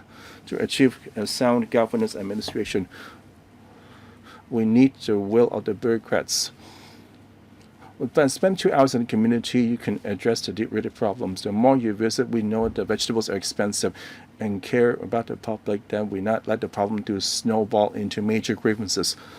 I hope that we all change and reform ourselves. And in order to implement the one country, two system in a steadfast manner, a lot of people don't understand the process. Therefore, we need to promote a multi-pronged angle, national education and nurturing patriotism. I'd like to thank the CMAB for doing a lot of promotion on the Constitution and basic law and the national education. However, we should expand the scope, not just limit to schools and NGOs and government departments. We should go to the communities and also the NPCs and the CPCC delegates. They do have a huge network. we need to tap into the grassroots. We need to keep the traditional promotional channels. However, we need to reach the heart and the homes or TV programs. I want to commend the TV Be Earlier documentary, won accolades and would claim to be the best 20 documentaries in 2021 in the overseas category. The government should work with the TV on environment on the high rail and so on, by understanding more than we would develop affection, that we're all in the one family, there will be love. Our government should do a better job in supporting the Hong Kong residents in the GBA. According to the figures, there are over 500,000 Hong Kong residents living in the mainland. We need to cater to their needs. The DAB proposed that in the 9 GBA cities, the government to set up some kind of presence to support the Hong Kong-owned industries and the residents, and so to help the Hong Kong residents develop their career there. Besides adding more mainland offices, we need to ramp up their function to support the national development and mainly to support the Hong Kong residents and to align with the 14th Five-Year Plan. And for the officers in charge in the mainland offices, they must know the various levels of government in the mainland. Even if they're not civil servants, the government should appoint these staunch patriots to this post. Not only can help Hong Kong, also help the public. And finally, I hope that we can put our minds together and to beat back the virus, Hong Kong to restart. And President, I so submit. 陳祖恒議員。 Sunny Tan. Honorable Mr. Tan, you have to turn on your microphone. All right. Madam Deputy, I'll be speaking in two parts about one country, two systems, and also the understanding our basic law and also our constitution. I hope that can be accepted. First, on national security and also Article 23 legislation. The policy address says that the SAR government will actively roll out the local drafting work on enactment of Article 23 legislation, and also with the NSL and also the improved electoral system. Well, with this comprehensive system in place, that has been able to put us back on the right track after years of turmoil. And NSL is much needed. According to government figures, some 160 people have been arrested and 100 people have been prosecuted. And yet the police are still finding that there are those with ulterior motives. They are still inciting people to engage in unlawful acts. That's why the SL government will have to seriously enforce the NSL. And we will also have to consolidate legislation on national security. And within the shortest possible time, we would have to complete the enactment of local legislation on Article 23 so that we can adopt this two-pronged approach. The NSL covers 4 areas, but then that has not included the theft of national secrets and also trade and also treason and so on. And therefore, we will have to enact the legislation as soon as possible. We will have to fully protect and uphold national security so that one country, two systems can move steadfastly and steadily ahead. This is our unshakable responsibility. Next is about our constitution, basic law, and also patriotic education.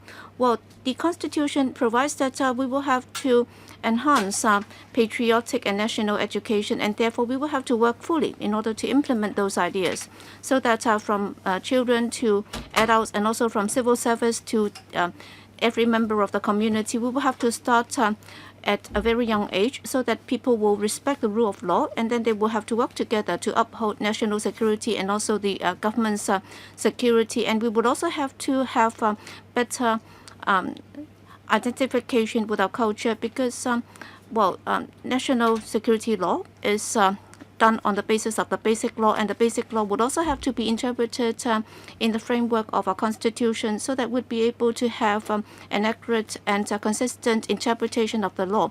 And therefore, we will have to look at our constitution, and we would also have to base the two systems on one country. The reason why we have this black-clad violence, that's because of the inaccurate interpretation of our constitution and also the relationship with the basic law. For those with ulterior motives, they often think that we should only attach importance to the two systems but not the one country. Well, they have deliberately ignored the basic law. I think this is putting the cart before the horse, and therefore we should learn from that lesson. And therefore, I suggest that we should promote the community-wide learning of the basic law, the constitution, and also patriotic education.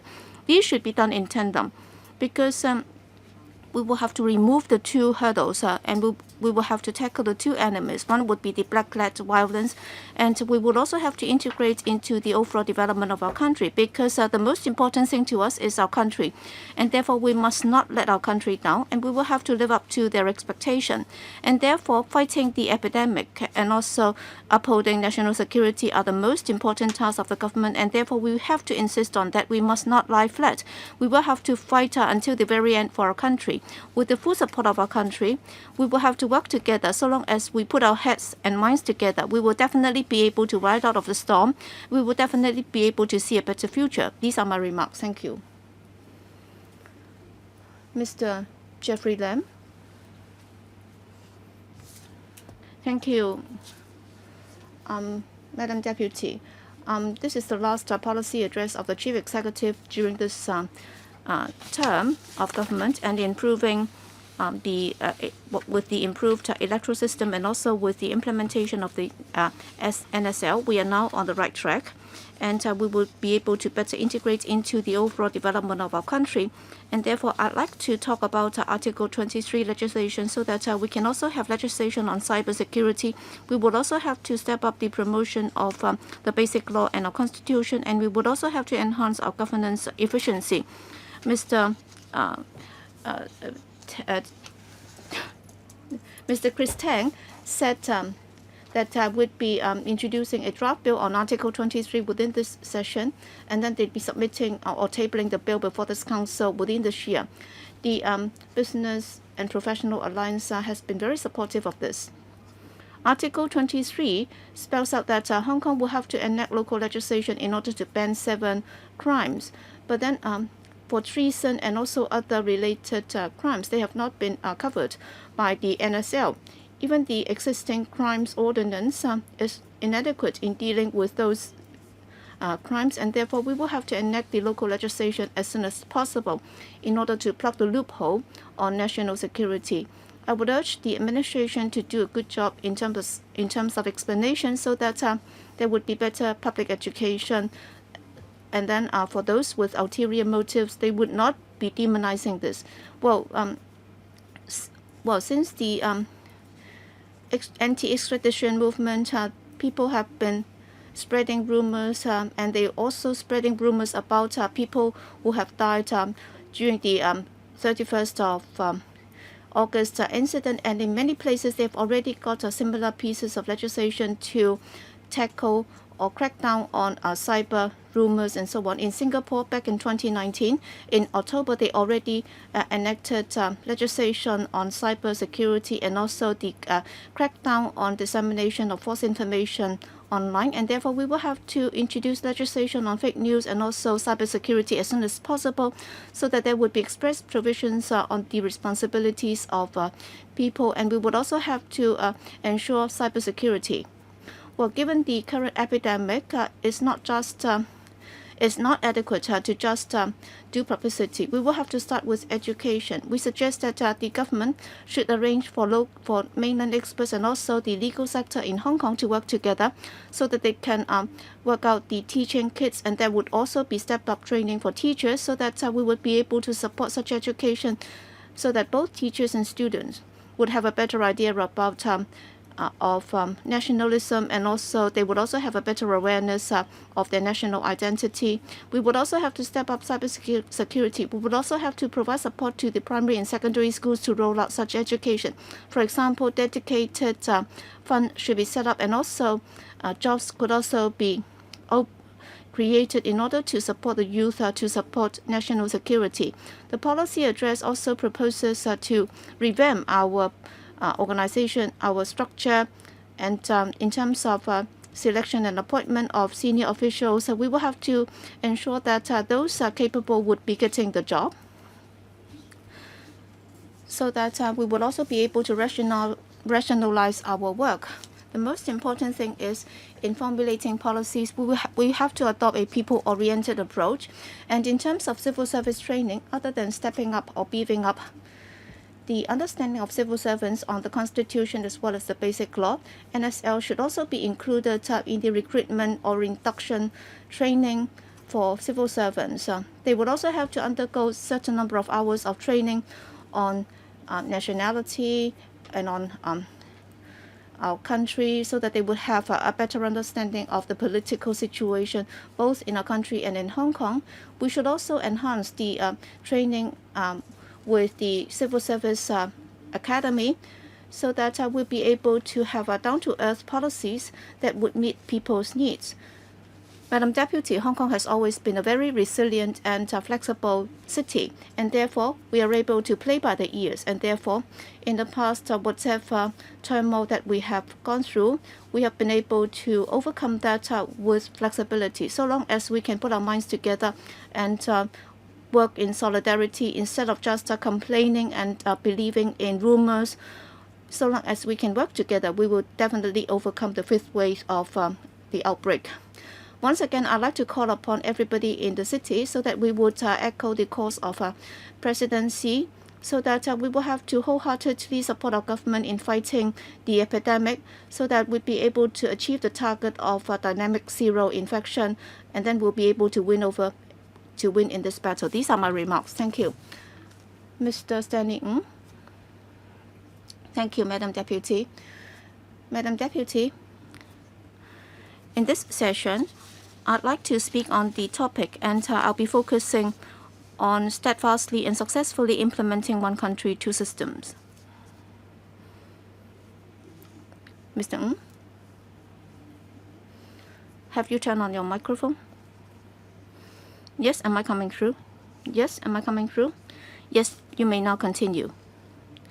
Well, one country, two systems is something unprecedented.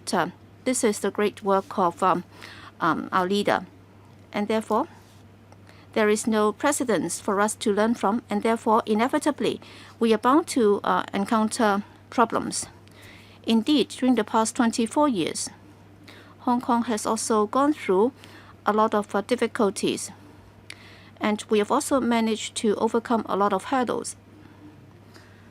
And precisely because of one country, two systems, we have been able to overcome those difficulties, and that has realized the advantage of one country, two systems, and also the resilience of the idea. The central government has often emphasized that the principle of one country, two systems will not change. It will remain intact.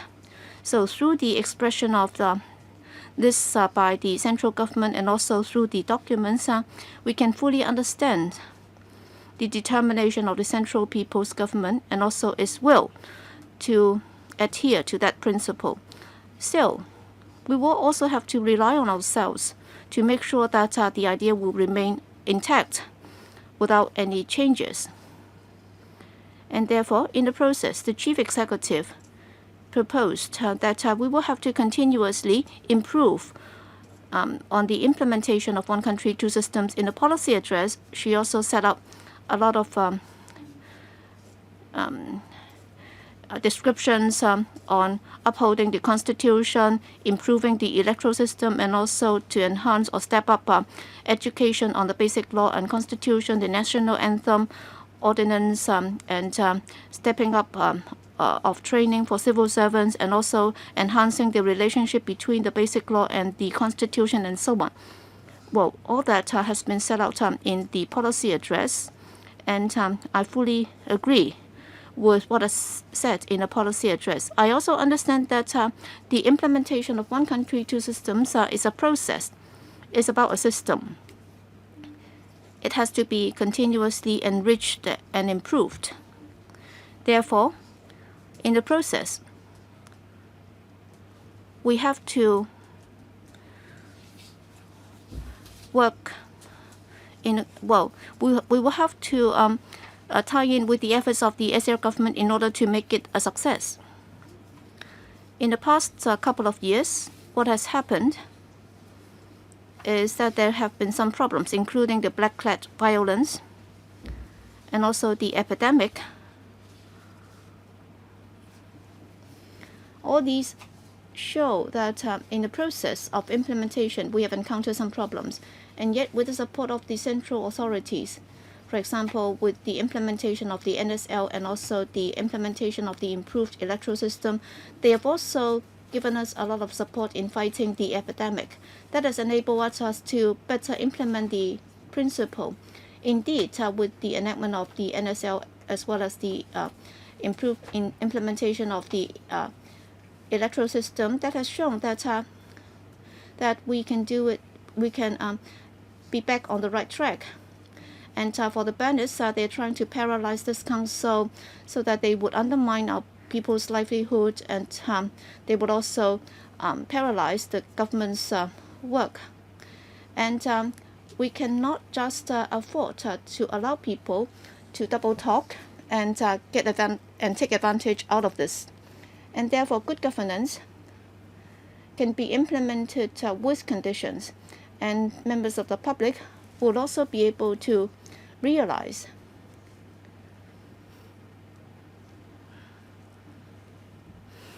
that the public indeed have high expectations on the government. And therefore, under the new system, we hope that the government will be more proactive. And as lawmakers, we would also have the duty to monitor the new initiatives from the government. And therefore, I'll be raising my concerns in 3 areas. First, about the legislation of Article 23. President, whether one country, two systems principle. Sorry, time is up. Members, please be reminded of your speaking time. Every member will have 15 minutes. This is a Zoom meeting. That's why we don't have the alarm function when it is 1 minute. If you have any other suggestions, feel free to make them on other platforms. Mr. Michael Tian. President, Madam Deputy, in the previous segment, I asked Professor Chan about the medicine Paxlovid developed by Pfizer. Sorry, it is not showing up. The secretary did not give me any response. Now I ask this question again. This very effective drug is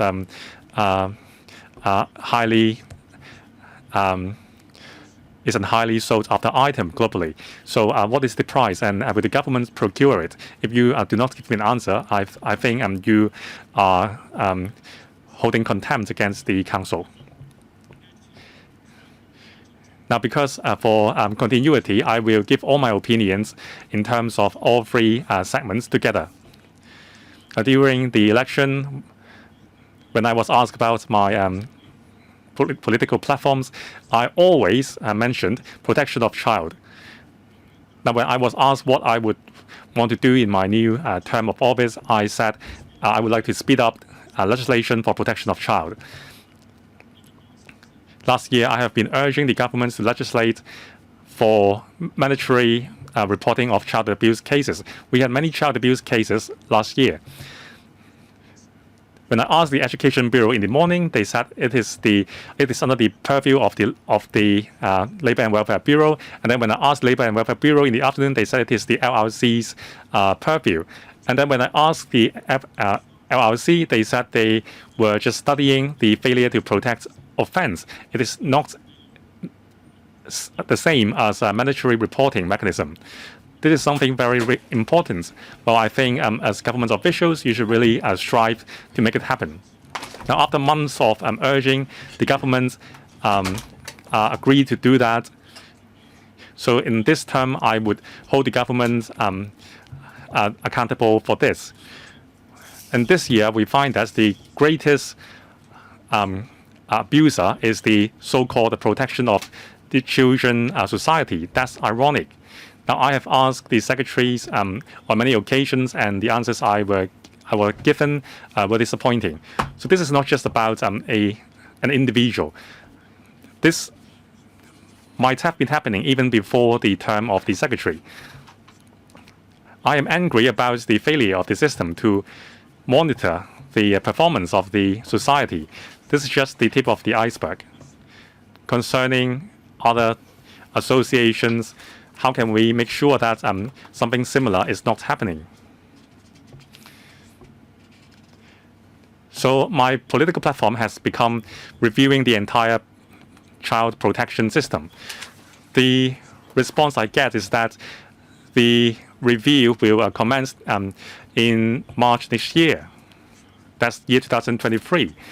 Well, according to usual procedure, after the review, the government will have to take 1 year to review the review, and then further consultation will be conducted. And then we will have to review the consultation results, and then only then will the matter be tabled as the LegCo. And then the term of the chief executive will come to an end.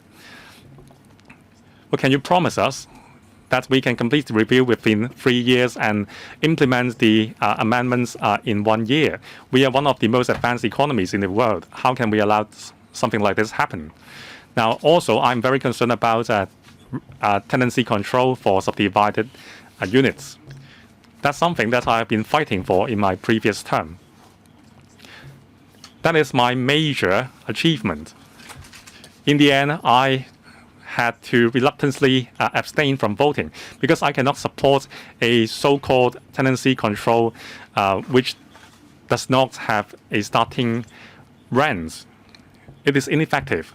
Since the announcements of the amendment, we have been hearing landlords raising rents for subdivided units.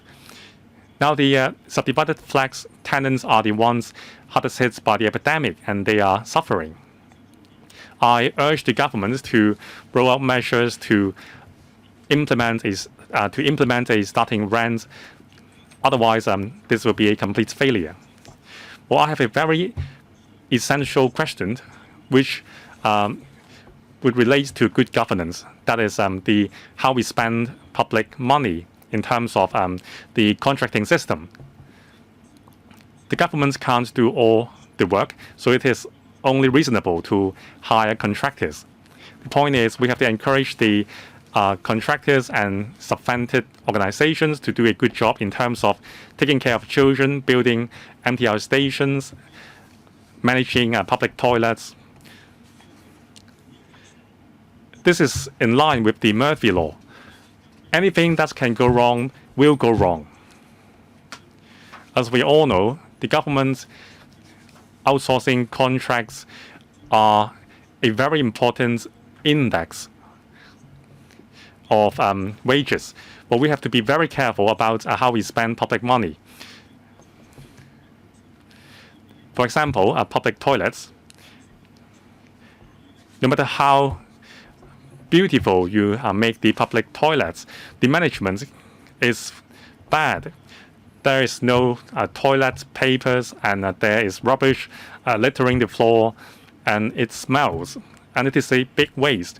We have the points deduction system.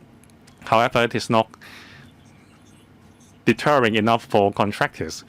Well, notices can be served to contractors, and also the payments can be reduced. Every time a notice is served, 1 mark will be deducted. If 3 marks are deducted within 36 months, then there will be other punishment. Well, between year 2015 and 2020, during the 5-year period, the FEHD only issued 3 such notices to cleansing contractors, only 3 points were deducted. Well, are their performance that good? Several years ago, I was following up the issues of the landfill in Chuen Mun. Well, the contractor obviously derelicted the duty. However, only $100,000 were fined. Now, for the Sha Tin Central Rail Link, despite all the scandals, everything just move on. Well, about the protection of the Children Association, we are still waiting for the government to take actions that would justify it. Now, I hope the government can blacklist the problematic contractors and give credits to those contractors doing well. Only then can we improve the quality of service of the contractors. Now, finally, about the level of public transport fare and the yearly increase. Now, the adjustable mechanism of the MTR fare system will be reviewed this year. Now it is A plus B divided by 2 plus minus a figure. Well, nobody understands what this is all about. Now, my suggestion is annually, the MTR can only increase the transport fare by half of the inflation rate. Only then can we improve the livelihood of people. If the profit is higher than a certain level, and then there will be no increase for that year. If it is lower than the profit level, the government can subsidize its operation. For the West Rail Link, the average fare for every kilometer is 15% higher than at the East Rail Link. So I urge the government to reduce the fare for the Sha Tin Central Rail Link. Now, the government owns the facilities, and it is managed by the MTR. I urge the MTR to lower the section between of the Sha Tin Central Link by 15%. That is from Admiralty, the fare should be lowered to $23.6. Well, I think that is doable. With that, we can address the issue of cheap fare for the East and expensive fare for the West. Now, that's about it. I shall submit. Thank you. Mr. Ambrose Lam.